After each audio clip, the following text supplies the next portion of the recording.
This week on the sourdough trials, I continue to refine my regular recipe and I make cinnamon rolls. Obviously at this point I've already mixed my dough and I'm on to the stretch and fold process.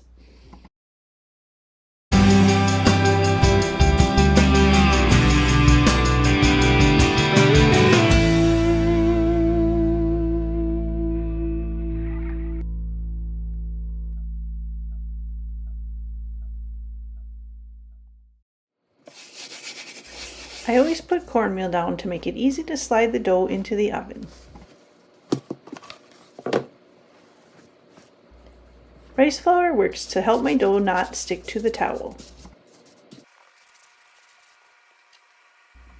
A little scoring and then we'll rest for 30 minutes while the oven preheats.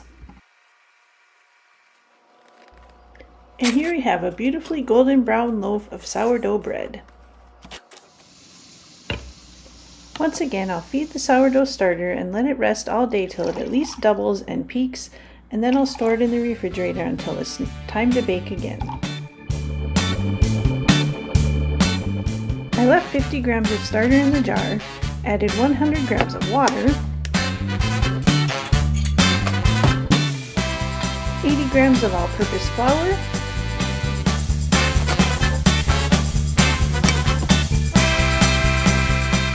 ten grams of rye flour,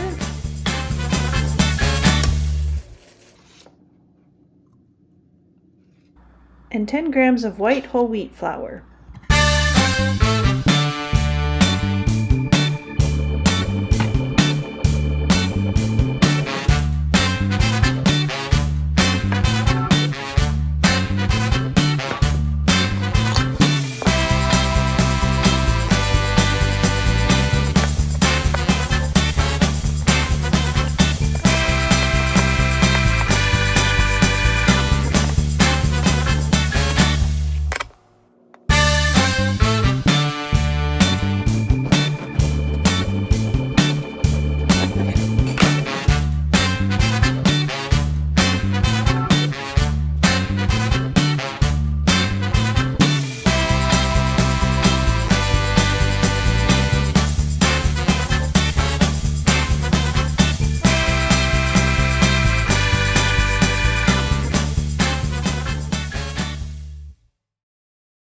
For the cinnamon rolls, start by mixing melted butter with milk.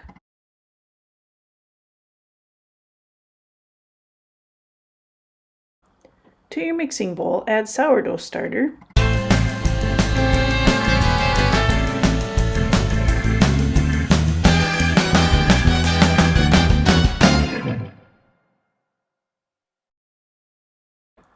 one egg,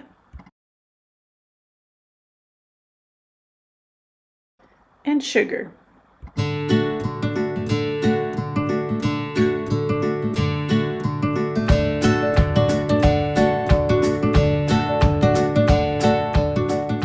Mix together with the paddle attachment.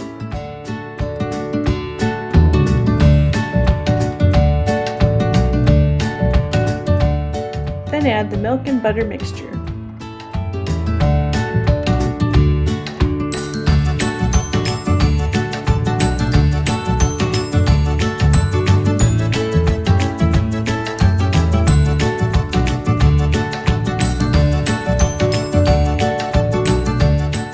Add salt and flour.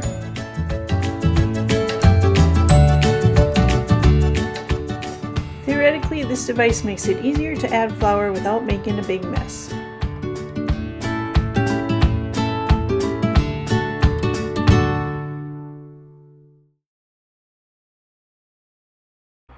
I still think I need to replace my bowl because it continues to work itself loose with a thicker batch of dough.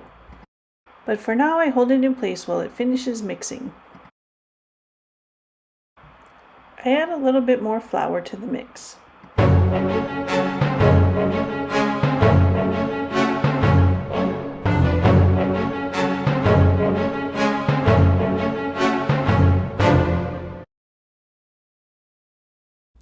After the dough has rested for about 30 minutes, knead with the dough hook until the dough is cohesive.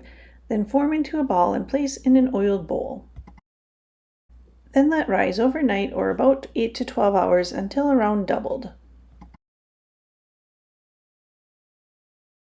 The next morning, roll the dough out to a 12 by 16 inch rectangle. This dough is really nice to handle and work with.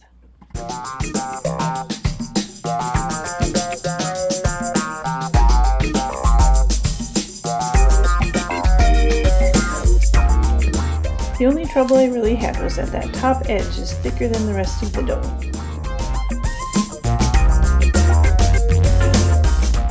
No matter how much I tried to flatten it, it just kept rolling back.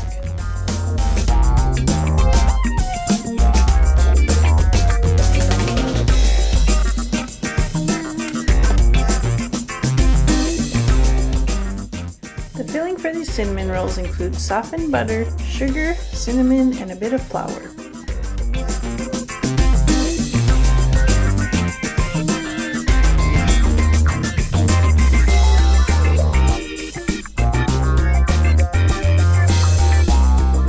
Once the mixture is combined, spread over the dough, leaving about a 1/2 inch border around each side.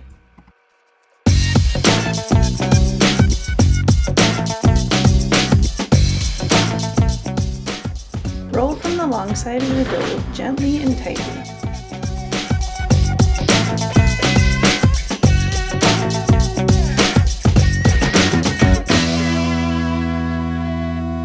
This should be about 16 inches, but mine ended up being almost 20 inches. So instead of cutting it into 8 rolls, I cut it into 10 instead.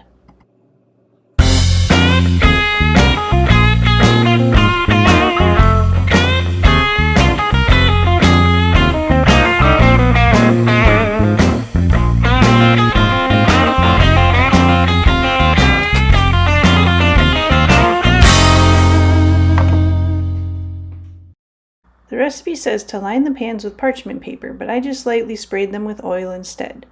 You'll find out later that this maybe wasn't the best idea.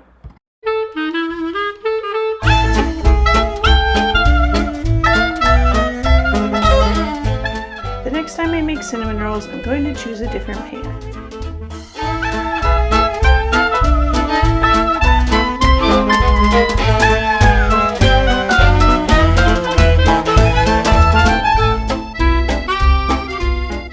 Considering what they started out like, these look okay.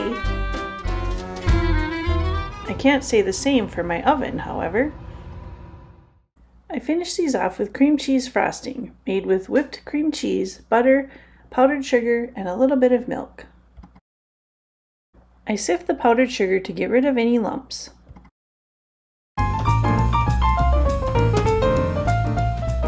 The icing comes together in no time with a hand mixer.